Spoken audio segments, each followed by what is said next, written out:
Mr. Oluwaseyi Abe is immediate past president and chairman of governing board of the Chartered Institute of Stockbrokers, CIS, and managing director, CEO, Magnartis Finance and Investments Limited.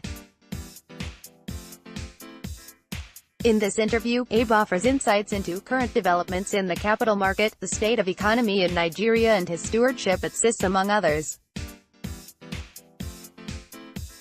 By Peter Egwuatu. How can we encourage more foreign investors to come to the Nigerian capital market?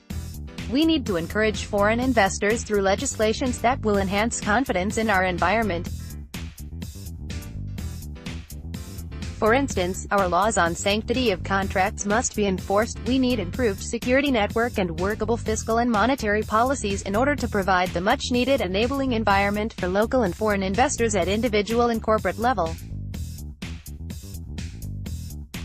In the light of recent high-profile infractions in the market, what regulatory and enforcement frameworks have been put in place by the Institute as a self-regulatory organization (SRO) to checkmate abuses and ensure professional integrity?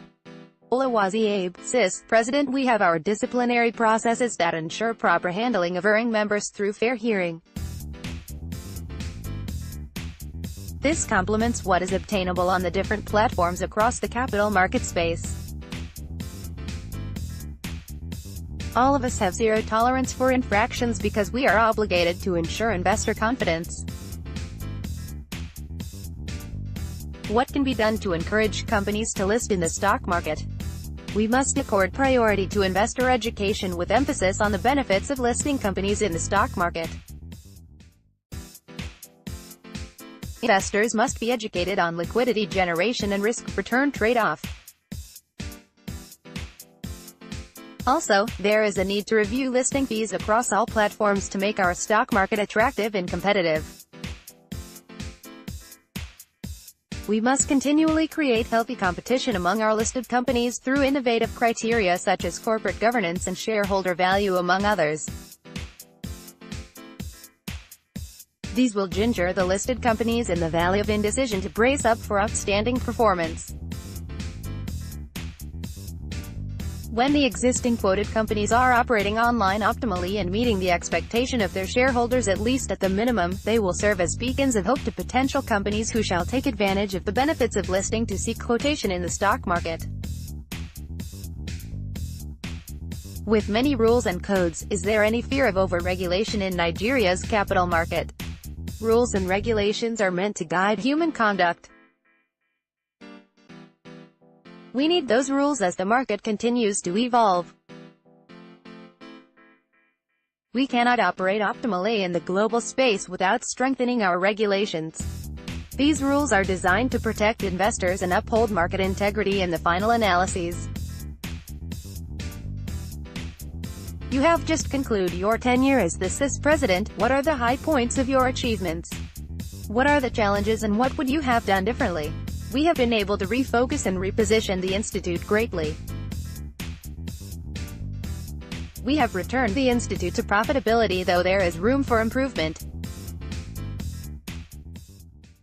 We got our Council's approval to confirm honorary fellowship for 4 eminent Nigerians for the first time in the history of the Institute. Some retired Army generals are now part of CIS stockbrokers under the honorary fellowship provision. At 25, the Institute acquired a befitting secretariat at highbrow Ikoyi area of Lagos. This is in spite of our challenging operating environment. We have also commenced the Specialized Professional Certification (SPC) to lessen our rigorous barrier for entry into stockbroking profession. This is in line with global best practices to encourage specialization. We have increased awareness through Operation Catch Them Young by partnering with tertiary institutions. We have recorded significant improvements in members' participation in the Institute's functions, an indication of renewed confidence. We have relaunched the Nigerian Stockbroker magazine. We have held successful national workshops that received federal government's nod. With all humility, I can say we have done well.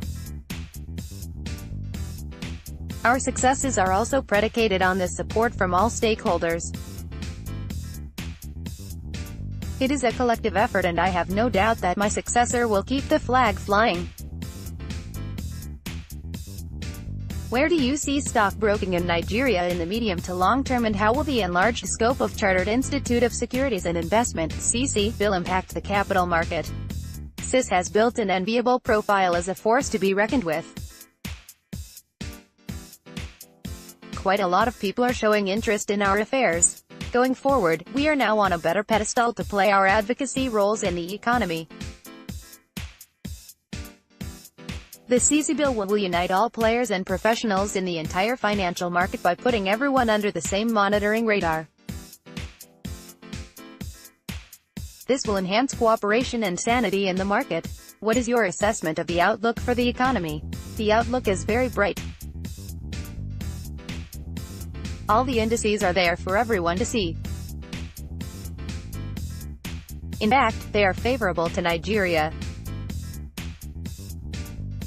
But there are downside risks, things that must be put in place to unlock the potentials of our economy, and which invariably are left undone may hamper our economic growth and development. There is compelling need to depoliticize policy-making and implementation. By implication, we must downplay the act of reading political meanings to everything. We must put professionalism above personal interest. Skill and competencies of every professional must be accorded priority without prejudice to the issue of integrity.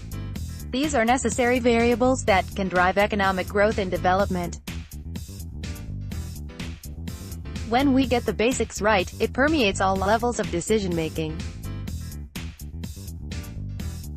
How do you see the regulatory structure at the capital market, especially with the recent happenings at the Securities and Exchange Commission (SEC)?